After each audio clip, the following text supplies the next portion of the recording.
So 38 months ago, when I first started investing, downloaded a brokerage app and started investing, I never dreamed that there'd come a time when I'd receive a dividend payment on average once every 2 days. But that's exactly what happened to me in December when I received 14 different payments. Throw in Christmas, the holidays, and that's about a payment once every 2 days.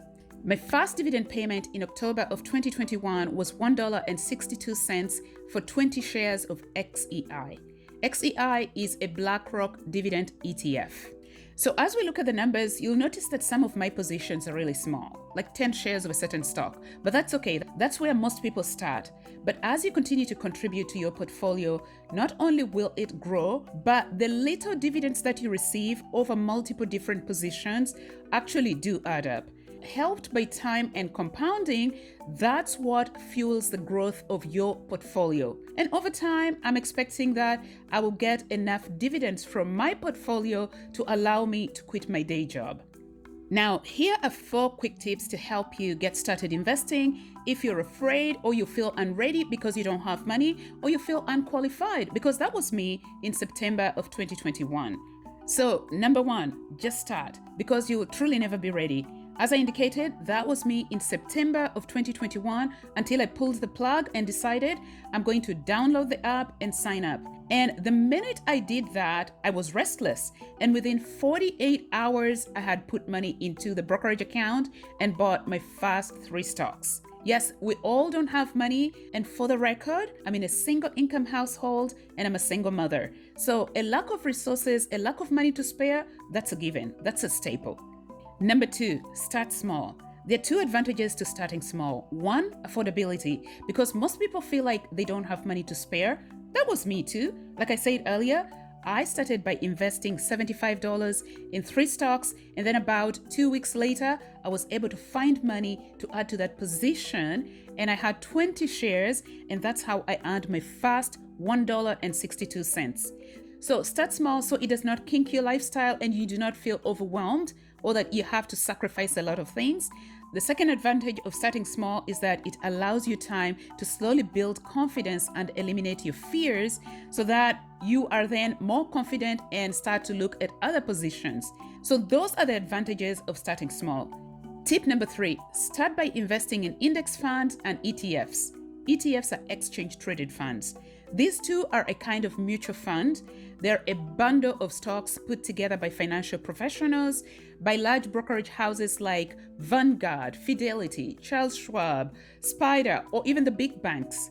The advantage of starting by investing in index funds and ETFs is that 1, because they're a bundle of stocks, they come already diversified. That helps minimize the risk of volatility in the stock market so that you're not scared of your investment journey right out the door by investing in a single stock. The second advantage of investing in index funds and ETFs is that it eliminates your fear of being unqualified to vet or analyze stocks. A lot of people are not investing because they are afraid, they feel unqualified to pick stocks. Because ETFs and index funds are put together by financial professionals, they've done all your dirty work for you. They've analyzed the stocks and put together a product that is fairly safe, especially if you're buying broad market ETFs or index funds like VTSAX, that's Vanguard's Total Stock Market Index Fund, or VTI, that's also Vanguard's Total Stock Market ETF, or XIC, a BlackRock ETF that tracks the entire Canadian market. So by investing in index funds and ETFs, you eliminate your fear of a lack of skills because all that's already been done for you. So you're investing in a product that is clean and good and ready to go. And finally, tip number 4, be consistent with your investments into the stock market. Research has shown that people who contribute consistently into their investment portfolio, also known as dollar cost averaging, have historically outperformed people who contribute occasionally, even beating people who are able to always time and contribute money into their portfolio at the bottom of the market. The other thing, of course, is to keep a long-term mindset for your investing, because investing truly is long-term. Compounding requires time. People who buy stocks with the intention of holding them until they increase in value and then turn around and sell them are known as traders. More than 70% of traders lose money in the market. So look to invest and not to trade. I am an investor, not a trader. Now, for a bit of housekeeping, if you enjoy content like this, please consider liking this video and subscribing to my channel. It helps the channel grow. It also encourages me to continue making these videos. Now, let's look at the numbers. First, 2 clarifications. Number 1, I invest on Questrade, but I have 3 different accounts on the platform. I have 2 tax-free accounts, a TFSA, which is equivalent to the Roth IRA, and an RRSP, which is equivalent to the 401k. And I also have a taxable account, a margin account. The second thing is that if you've watched some of my prior videos, you know that I like Questrade because the platform allows investors to hold stocks in different respective currencies. So for all my stocks that are listed on the US markets, I hold those in US dollars and I receive dividends in US dollars. And for all my stocks that are listed on Canadian markets, I hold the stocks in Canadian dollars and I receive dividend payments in Canadian dollars. So I've gone ahead and converted all the amounts that I'm sharing with you into Canadian dollars for reasonability, so that we are comparing apples to apples and working with a single currency. Now, on December the 2nd, I received 4 different payments from 3 different companies. The first 2 payments were from Enbridge. Enbridge is an energy infrastructure company, and I have Enbridge stocks in both my margin account and my TFSA account. I received $54.90 for 60 shares in my margin account, and Enbridge paid me $93.33 for 102 shares in my TFSA account. In total, I received $148.23 from Enbridge in December. Number 2 is Visa. I will try and show the US dollar amounts that I received from each of the US dollar stocks as well. So the second stock that paid me dividends on December the 2nd is Visa. Visa paid me $8.50 for 10 shares. We'll all be familiar with Visa. It's a credit service company, so it's in the financial sector. Financial sector companies are great dividend payers. I only started this position in the summer of 2024. And while the yield on Visa is very low at less than 1%, I think the yield is about 0.75%. However, Visa is a very good quality stock. Its 5-year CAGR, compound annual growth rate, is 15.41%. Compare that to the sector median CAGR. So the financial sector median CAGR is 5.53%. The 10-year CAGR for Visa is 17.79% compared to the sector median CAGR of 7.09%. So that's Visa. The third company that paid me dividends on December the 2nd is Fortis. Fortis paid me $65.19 for 106 shares. The company operates an electric and gas utility company in Canada, the US, and the Caribbean countries. Fortis is a great dividend payer with a yield of about 4% and a payout ratio of about 73%, so a fairly dependable dividend payer.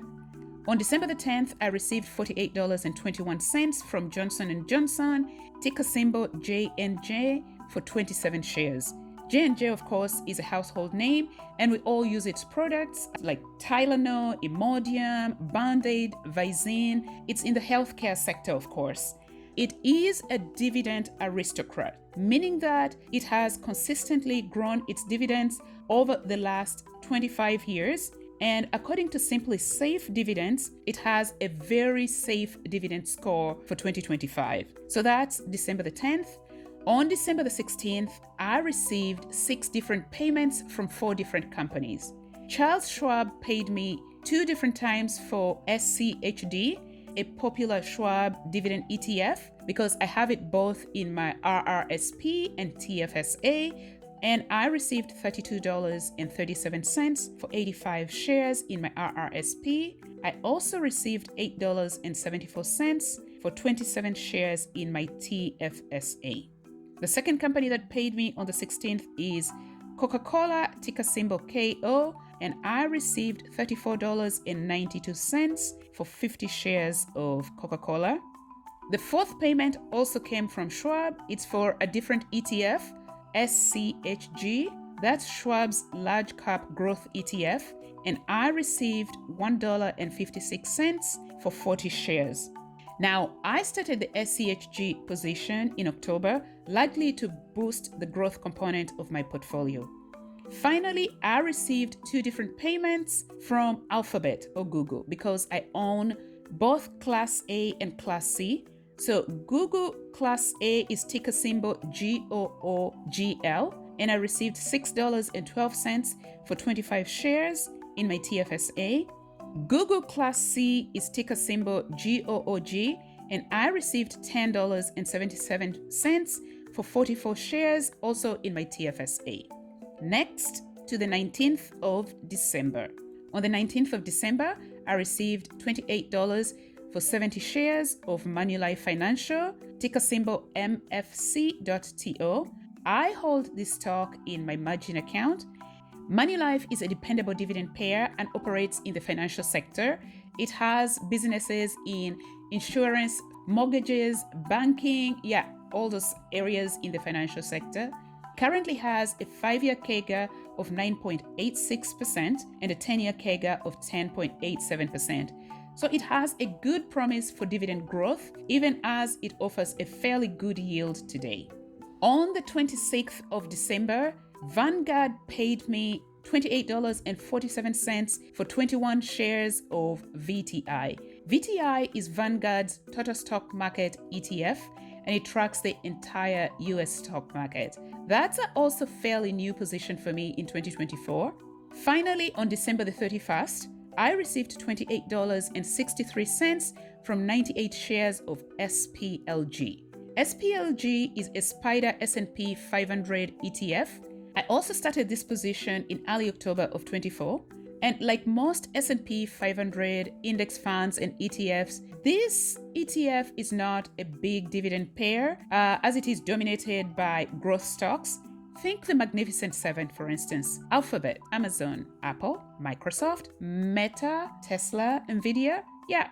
So in total, I received $449.70 in dividend income in December alone. That's the highest single dividend payment I've received in a single month.